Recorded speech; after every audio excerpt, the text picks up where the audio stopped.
surgery and then obtained advanced training in adult surgical critical care and trauma at the University of Michigan. He holds a Master's of Business Administration from the University of Michigan and is double board certified by the American Board of Surgery in General Surgery and Critical Care. He is currently an assistant professor of surgery, co-director of the Adult Intensive Care Unit, and associate trauma medical director at Stanford University in California. In addition to being a clinician and surgeon, Dr. Maggio is interested in improving the delivery of healthcare. He participates in the National Committee of Healthcare Engineering for the American College of Surgeons and is the Medical Informatics Director of Quality and Decision Support at Stanford. Internationally, Dr. Maggio has operated in Kenya.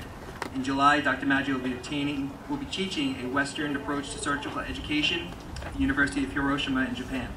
He and his wife, who also practice medicine, have 2 girls, Julie and Kate. Having traveled from California to give the keynote address, it is my pleasure to introduce our keynote speaker, Dr. Paul Maggio.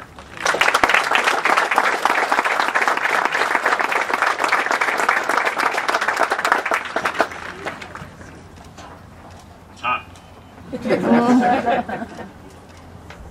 Principal Holtzman, school board, faculty, distinguished guests and parents, and most importantly, graduates of the class of 2012, what an honor and pleasure it is to stand before you today. Although I now live in Northern California, Shoreham-Wading River will always be home for me. This is where I spent my childhood, and I can't think of a better place to grow up. I graduated from this high school 25 years ago, and I think most of my teachers at that time, Mr. Mann and Miss McKee, would probably agree, that I was not an exceptional student. I had a broad range of interests, but really wasn't focused. In fact, to this day, my mother still reminds me of a 4th grade report card that stated something like, Paul spent the entire year standing with his hand in a fish tank.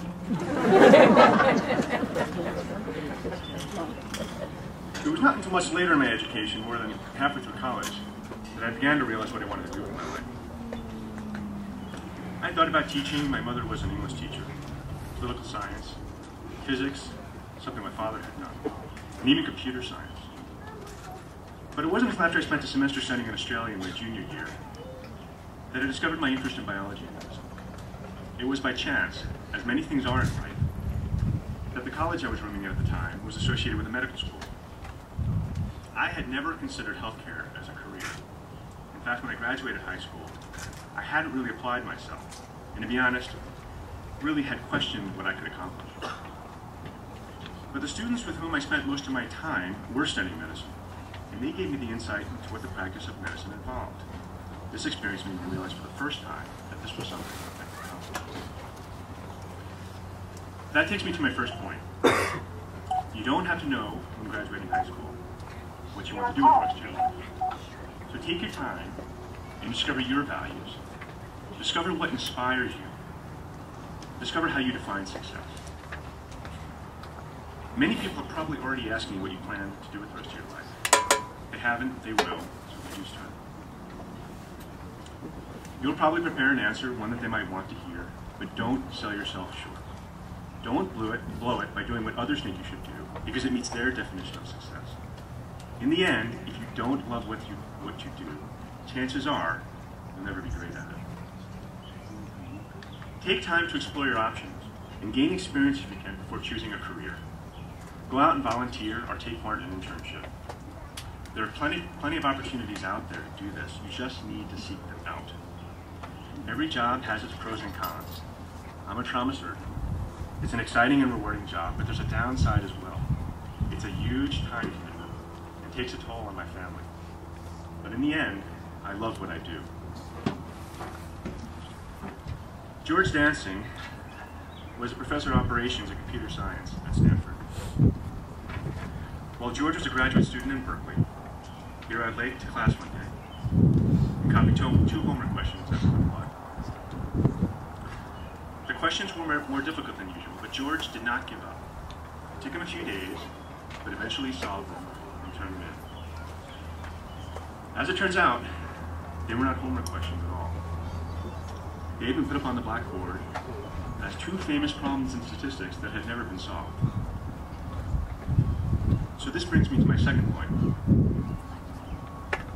How you perceive certain human qualities, such as intelligence, will determine how you face challenges and failures in your life. Carol Dweck, a professor at Stanford, has done a lot of work in this area. And in her book, Mindset, she demonstrates that if you believe these qualities are fixed, if you believe these qualities cannot be changed, you will end up defining yourself by them. When you don't do well on an exam, then you're not smart. When you don't make a team, then you're not talented. We all fall into this mindset at some point in our lives, but the truth is, your potential is unknown.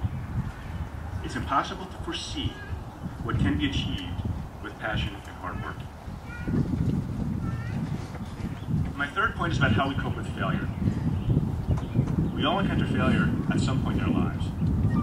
Do not run away from it. Do not let it prevent you from reaching for the things that you value.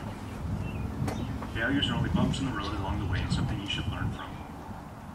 The most exceptional people have a talent for this. They dig in, work hard, and continue to fulfill their potential.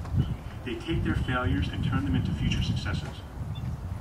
When Steve Jobs was fired from Apple at the age of 30, he may have felt rejected, but he didn't abandon his dreams.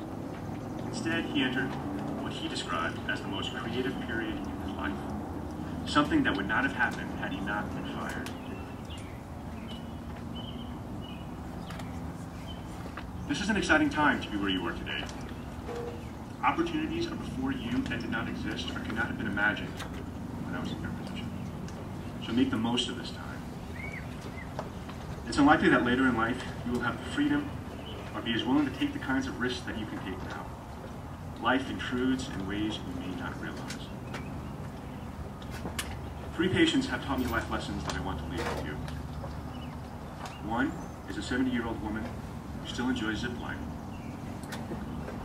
Another is an avid bicyclist who now rides with an oxygen tank strapped to his back and continues to ride with his racing team.